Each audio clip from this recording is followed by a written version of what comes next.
তাইনে কিতাল লাগি ঘরে ঘরে আগুন জ্বালাইলা।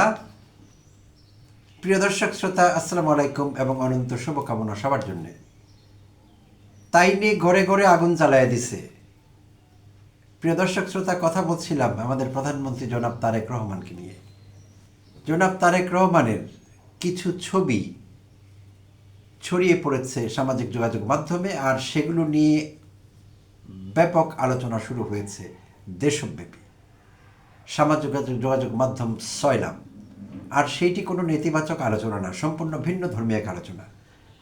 আমাকেও প্রায়শই কন্টেন্ট করতে হয় সরকারি দলের সমালোচনা করে, সরকারের সমালোচনা করে, এমনকি কখনো কখনো প্রধানমন্ত্রী তারেক রহমানের সমালোচনা করে। আর সেটি করতে হয় প্রয়োজনে, সিচুয়েশন ডিমান্ড করে। তো আজ এই এপিসোডে আসলে এমন কিছু করতে যাচ্ছি না। সরকারকে তুলোধুনো করা হবে না, তারেক রহমানকে নিয়ে জ্বালাময়ী বক্তৃতা দেওয়া হবে না, এসব কিছুই না। তারেক রহমানের ভিন্ন একটি বিষয় নিয়ে কথা বলছি, আর সেটি হলো পত্রিকা হেডলাইন করেছে আমার দেশ। অনেক পত্রিকা অনেকভাবে হেডলাইন করেছে। তো আমার দেশ হেডলাইন করেছে তারেক রহমানের স্ত্রী প্রীতি নিয়ে ফেসবুকে আলোচনার ঝড়। থাম্বনেইলে আমি যে ছবিটি ব্যবহার করেছি ওটি ব্যবহার করেছে ওরা। আমি আসলে ওখান থেকে নিয়েছি ছবিটি। তো কি আছে একটু দেখে নেই। সোশ্যাল মিডিয়ায় তোলপাড়, ইন্টারনেট ক্র্যাক করা হয়ে গেছে ইতিমধ্যে, এমন আলাপ চলছে। তো দেখি কি আছে, লোকেরা কিভাবে প্রতিক্রিয়া ব্যক্ত করছে তারেক রহমানের সেই পারিবারিক ছবিগুলো নিয়ে। প্রধানমন্ত্রী যদি ওয়াইফের মাথায় ছাতা ধরতে পারে, তাহলে তোমরা কোন লাট সাহেব? বা তুমি কি প্রধানমন্ত্রীর চেয়েও ব্যস্ত যে আমাকে সময় দিতে পারো না? অথবা সারা দেশে ঘরে ঘরে আগুন লাগানোর জন্য সেলুট পিএম, এমন সব স্ট্যাটাসে আজ সকাল থেকে ভরে উঠেছে ফেসবুক। আর এই আগুন ধরিয়ে দেওয়ার মূল কারিগর আমাদের প্রধানমন্ত্রী তারেক রহমান ও তার স্ত্রী ডাক্তার জুবাইদা রহমানের কিছু ছবি। ছবিগুলো আর ভিডিওতে দেখা যায় এক হাতে স্ত্রীর হাত আর আরেক হাতে ছাতা ধরে আছেন প্রধানমন্ত্রী। আর এই ছবিগুলোতেই আগুন ধরে গেছে ফেসবুক পল্লীতে। নারীরা মন্তব্য করছেন, প্রধানমন্ত্রী 18 ঘন্টা কাজ করেও যদি স্ত্রীকে এভাবে সময় দিতে পারেন, তাহলে তাদের স্বামীরা কেন পারছেন না? আর পুরুষরা আক্ষেপ করছেন, কেন প্রধানমন্ত্রী এমন দৃষ্টান্ত স্থাপন করলেন? দয়িতা সানি নামে এক ফেসবুক ব্যবহারকারী লিখেছেন, আর এই প্রধানমন্ত্রী দেখি ঘরে ঘরে আগুন লাগিয়ে দিছে, যাই জামাইকে ইনবক্স করে আসি।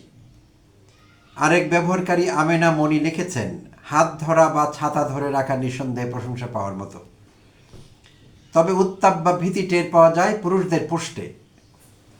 এই যেমন মোহাম্মদ আলী নেওয়াজ লিখেছেন, এই ছবিগুলো দেখে হয়তো অনেকের বউ আনলিমিটেড FM রেডিও বাজানো শুরু করবে।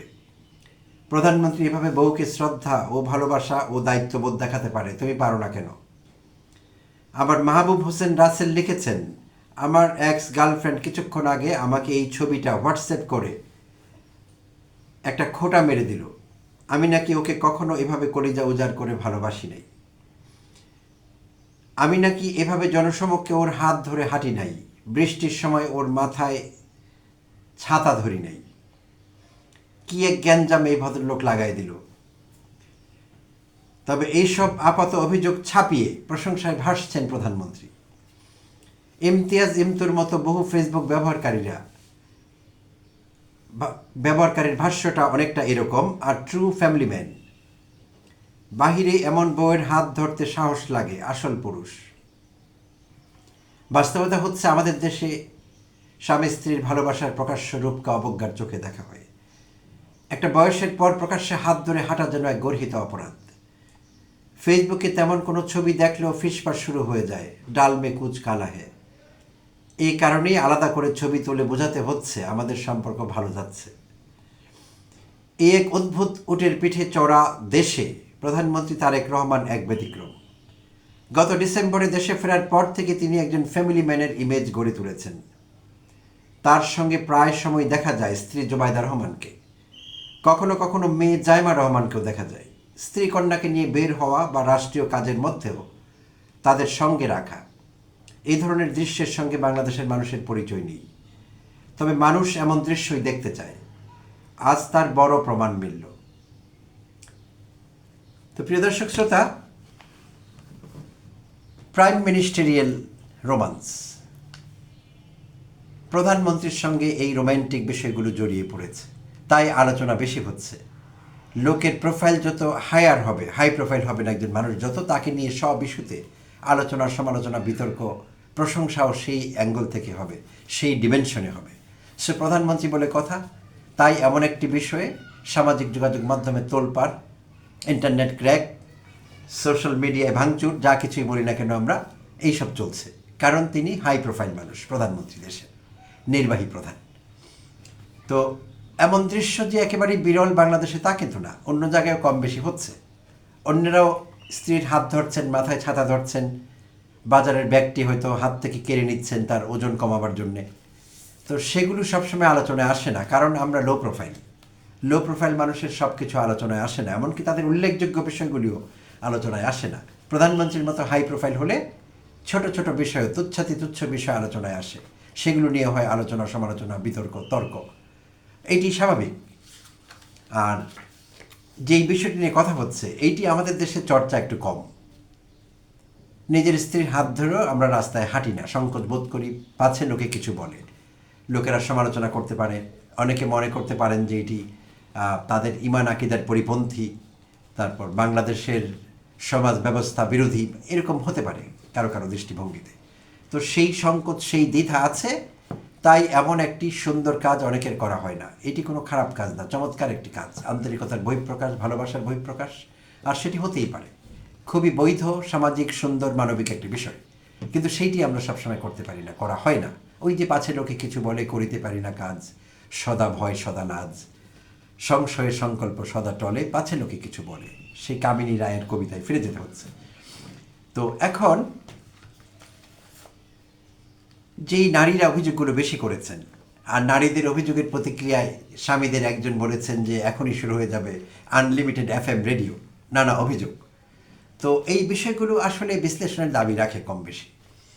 তো যেই নারীদের মনে হচ্ছে যে তাদের স্বামীরা তাদের হাত ধরেন না বলে, বা মাথায় ছাতা ধরেননি বলে তাদের প্রতি ভালোবাসা কিংবা শ্রদ্ধাবোধ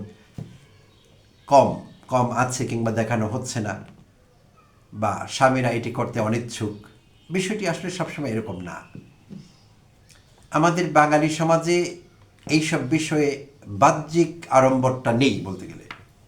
এটি পশ্চিমে ব্যাপকভাবে দেখা যায়, প্রকাশ্যে ভালোবাসার বহিঃপ্রকাশ নানাভাবে, কিছুটা গ্রহণযোগ্যভাবে, কিছুটা অগ্রহণযোগ্যভাবে। কিন্তু আমাদের বাঙালি সমাজে এই বিষয়টি একটু অন্যরকম, এই বিষয়টি সেন্সিটিভ বলতে গেলে।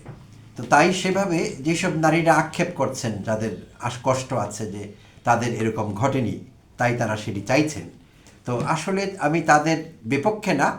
যেসব হাজব্যান্ড নিজেদের ডিফেন্ড করবার চেষ্টা করছেন, তাদের পক্ষে আমিও একটু দাঁড়াবো, কারণ আমিও তো হাজব্যান্ড। তো আমাদের অনেক নারীর বা অনেক গৃহবধূর মনে হতে পারে যে তাদের হাজব্যান্ডরা তাদের প্রতি অনীহ, তাদের প্রতি উদাসীন, ইনডিফারেন্ট, এটি মনে হতে পারে। কিন্তু আসলে রবি ঠাকুর বলেছেন যে বাঙালি খাবার টেবিলে খেতে বসলে ফ্যামিলি মেম্বারদের কেউ একজন নুনের বাটিটা কারো দিকে এগিয়ে দিলে আমরা তাকে থ্যাংক ইউ বলি না। অর্থাৎ এই যে থ্যাংক ইউ না বলাটা বাংলাদেশি কালচার বা বাংলা কালচার, বাঙালি কালচার, বাঙালি সংস্কৃতি। আর বিলেতে কিংবা অন্য কোনো দেশে, পশ্চিমের অন্য কোনো দেশে নুনের বাটি এগিয়ে দিলে, পানির গ্লাস এগিয়ে দিলে, প্লেট একটু কাছে নিয়ে দিলে কিংবা টেনে সরিয়ে দিলে লোকেরা থ্যাংক ইউ বলে। কথায় কথায় প্রতি স্টেপে থ্যাংক ইউ বলা হয়, সেখানে সেটি গ্রহণযোগ্য, সেটি স্বাভাবিক। আর আমাদের যদি বলা হয় কথায় কথায় নুনের বাটি এগিয়ে দিলে, পানির গ্লাস ধরে রাখলে কিংবা নামিয়ে দিলে টেবিলে, সেইটি একটু শ্রুতিকটু শোনাবে অনেকের কাছে, কারণ আমরা এটিতে অভ্যস্ত না। এইটি কালচারাল ডিফারেন্স, আসলে সংস্কৃতিগত পার্থক্য। তো এরকমই আরও অনেক কিছুতে আছে। তো যেই স্ত্রীদের মনে হয়েছে তাদের দুঃখ কষ্ট আক্ষেপ বোঝা যাচ্ছে সামাজিক যোগাযোগ মাধ্যম প্রতিক্রিয়ায়, তো তাদের জন্য আমি বলবো, তাতে করে তাদের হয়তো মন ভালো হবে। আর হাজব্যান্ডের জন্য আমার এই বক্তব্য একটু ডিফেন্স হিসেবে কাজ করবে। সেইটি হলো, আমাদের সাংসারিক জীবনে, প্রাত্যহিক জীবনে সব কিছুর সঙ্গেই ভালোবাসা আছে, সব কিছুতেই ভালোবাসা যুক্ত আছে একটু একটু করে। সেইটি আলাদা করে বোঝবার কোনো উপায় নেই, আলাদা করে বোঝা যায় না, কারণ সেটি তো আড়ম্বর করে করা হয় না, তাই আলাদা করে বোঝা যায় না। তো যেহেতু আলাদা করে বোঝা যায় না, একটি সময় হয়তো কারো মনে হতেই পারে যে আমার প্রতি তার ভালোবাসা নেই, আমার প্রতি তার আগ্রহ নেই, আমার প্রতি আমার হাজব্যান্ড অনীহ, উদাসীন, ইনডিফারেন্ট, এই বিষয়গুলো এইভাবে কাজ করতে পারে। কিন্তু আসলে তা না। ওই যে বললাম, প্রতিদিনের জীবনের সঙ্গে যাপিত জীবনের অবিচ্ছেদ্য অংশ এগুলো প্রতিনিয়তই আছে, সব কিছুর সঙ্গে আছে, ভালোবাসা যুক্ত হয়ে আছে, যেটা প্রকাশিত না সবসময়। তো এখন আবার ফিরে যাব রবীন্দ্রনাথের শেষের কবিতা থেকে উদ্ধৃতি দেব। রবীন্দ্রনাথের শেষের কবিতায় বলা হয়েছিল, অমিত রায়, বিলেত ফেরত স্মার্ট ব্যারিস্টার, সে অমিত রায় বলছিলেন যে কেতকীর সঙ্গে আমার সম্বন্ধ ভালোবাসারই, কিন্তু সেজন্য ঘড়ায় তোলা জল প্রতিদিন একটু একটু করে তুলব, একটু একটু করে ব্যবহার করব। আর লাবণ্য সম্পর্কে বলছিলেন, আর লাবণ্যের সঙ্গে আমার যে ভালোবাসা, সে রইল দিঘি, সে ঘরে আনবার নয়, আমার মন তাতে সাঁতার কাটবে। তো প্রিয় দর্শক শ্রোতা, আমি জানি না আমাদের গৃহিণীরা, আমাদের দেশের বধূরা সেই লাবণ্যর ভালোবাসা বলছেন কিনা, বা লাবণ্যর ভালোবাসা প্রত্যাশা করছেন কিনা, যেটি দিঘি সম, যেটি অতল স্পর্শী। তো সেটি প্রেক্ষাপট ভিন্ন। আর কেতকীর ভালোবাসার কথা আমি এতক্ষণ বলছিলাম, কেতকী রায়ের, যেটি প্রাত্যহিক জীবনের সঙ্গে ওতপ্রোতভাবে জড়িত, আলাদা করে বোঝার উপায় নেই, part and parcel of life, সব কিছুর সঙ্গে মিশে গেছে, সেটি কেতকীর ভালোবাসা। তো কেতকীর ভালোবাসার মধ্যে থাকলে সবসময় হঠাৎ হঠাৎ কারো লাবণ্যর ভালোবাসার কথা মনে হতেও পারে, যা কিনা দিঘি, অতল স্পর্শী, সেটির বটম নেই, বটমলেস, সেটি শুধুই অনুধাবন করতে হয়, সেটি স্পর্শযোগ্য না, ধর্তব্য না, ধরা যাবে না, মেজারেবল না, মেজার করা যাবে না। তো এরকম হতে পারে বিষয়টি। তো যাই হোক, প্রধানমন্ত্রী তারেক রহমানের এই ছবিগুলো, পারিবারিক ছবিগুলো, যেখানে তাকে তার স্ত্রী ডাক্তার জুবাইদা রহমানের সঙ্গে হাত ধরে এবং তার স্ত্রীর মাথায় ছাতা হাতে দাঁড়িয়ে থাকতে দেখা গেছে। তো এই দৃশ্যগুলো প্রশংসাই করিয়েছে বাংলাদেশের মানুষ খুশি হয়েছেন, কেউ এটির বিরূপ প্রতিক্রিয়া ব্যক্ত করেনি এবং করবার কোনো কারণ নেই। যদি কেউ করেন, আমরা তাদের বিরুদ্ধে আছি এবং আমরা তাদেরকে উপমণ্ডক বলবো। তো আশা করছি কেউ করবেন না এবং কেউ করছেন না, লোকেরা ইতিবাচকভাবে বিষয়টি দেখেছেন। সুপ্রিয় দর্শক শ্রোতা, অনেক অনেক ধন্যবাদ সঙ্গে থাকবার জন্য। আবারও কথা হবে অন্য কোনো সিরিয়াস বিষয় নিয়ে, যেখানে থাকবে সরকারকে তুলোধনা করবার বিষয় এবং তারেক রহমানকেও ধরবো বাগে পেলে কোথাও। ধন্যবাদ, সেই পর্যন্ত সবাই ভালো থাকবেন।